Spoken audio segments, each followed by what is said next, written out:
stress oxydant, en quoi cela consiste?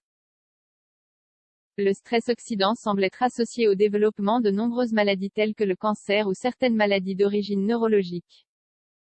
Découvrez en quoi cela consiste en lisant cet article. Le stress oxydant est un processus qui se déroule au niveau cellulaire. C'est un concept complexe qui se définit comme une détérioration dans la cellule à cause de l'existence de radicaux libres. Que sont les radicaux libres? Les radicaux libres sont des molécules ou des atomes qui sont capables de réagir avec d'autres molécules. Ils se forment grâce à l'utilisation de l'oxygène pour réaliser les réactions métaboliques. Cet oxygène intervient dans de nombreuses réactions chimiques. De plus, nos cellules l'utilisent pour accomplir la plupart de ses fonctions. Ces radicaux libres, du fait de leur grande réactivité, peuvent abîmer les molécules à leurs alentours s'ils ne sont pas neutralisés. En soi, c'est le stress oxydant. C'est les dommages produits par ces radicaux libres. En quoi consiste le stress oxydant? Comme nous le savons, l'oxygène est essentiel à notre vie.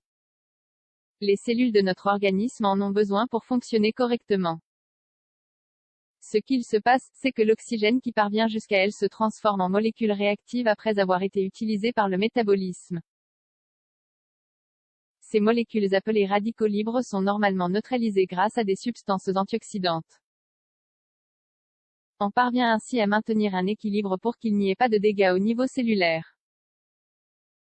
Néanmoins, il existe des situations dans lesquelles les antioxydants ne parviennent pas à neutraliser les radicaux libres. Ainsi, ces derniers augmentent considérablement à l'intérieur de la cellule. Ils provoquent certains changements nuisibles qui accélèrent le vieillissement et la mort de ladite cellule. C'est le stress oxydant. Ce qu'il se passe en fin de compte, c'est que ces dégâts au niveau cellulaire ont des répercussions sur les tissus et, par conséquent, sur les organes. C'est pour cela qu'on peut dire que le stress oxydant favorise l'apparition de certaines maladies ou du vieillissement.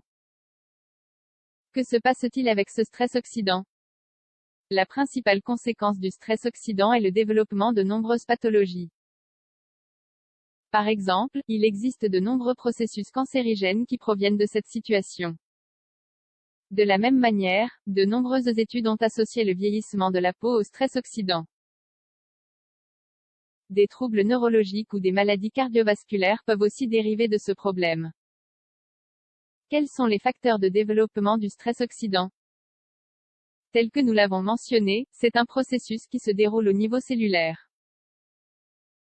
Il est en grande partie dû à une quantité insuffisante de substances antioxydantes. Nous pouvons inclure ces antioxydants dans notre alimentation, par exemple. L'alimentation n'est cependant pas la seule responsable de ce phénomène. Il existe d'autres facteurs tels que, par exemple, le tabagisme passif ou actif. D'autres drogues comme l'alcool voire les médicaments semblent également y être associés. Par ailleurs, il a été démontré que la pollution environnementale, l'exposition à la lumière du soleil ou une activité physique déséquilibrée augmente également la production des radicaux libres. Que faire pour le prévenir? L'idéal est de se tenir éloigné des facteurs mentionnés précédemment puisque nous savons qu'ils augmentent de manière considérable le stress oxydant. Il est essentiel d'arrêter de fumer, d'éviter les lieux trop pollués et de ne pas chercher à s'exposer au soleil pour bronzer. Par ailleurs, nous pouvons également réduire le stress oxydant en faisant attention à notre alimentation. Si nous incluons suffisamment d'antioxydants et que nous faisons attention à ce que nous mangeons, nous pouvons aider à prévenir cette situation. Pour cela, les spécialistes recommandent de consommer des fruits rouges, des légumes et des légumineuses. Essayez d'inclure dans l'alimentation des aliments riches en carotène, tels que la carotte ou la patate douce. Augmenter la consommation d'aliments riches en vitamines A, C et E. Par exemple, la tomate, le brocoli ou le citron sont très riches en vitamines. Utilisez de l'ail dans nos assiettes. L'idéal est de suivre une alimentation équilibrée qui possède ces qualités. En outre, il est préférable de ne pas consommer des aliments riches en graisses saturées ou des aliments préparés.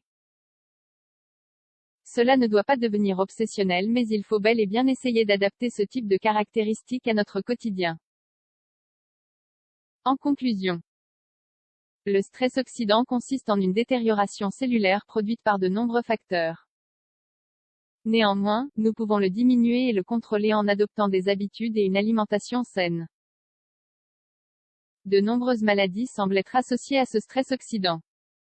Ainsi, vous pouvez essayer de faire plus attention à votre alimentation et augmenter la consommation d'antioxydants. Faites en sorte de consulter un nutritionniste pour être plus sûr d'adopter la bonne manière de le faire.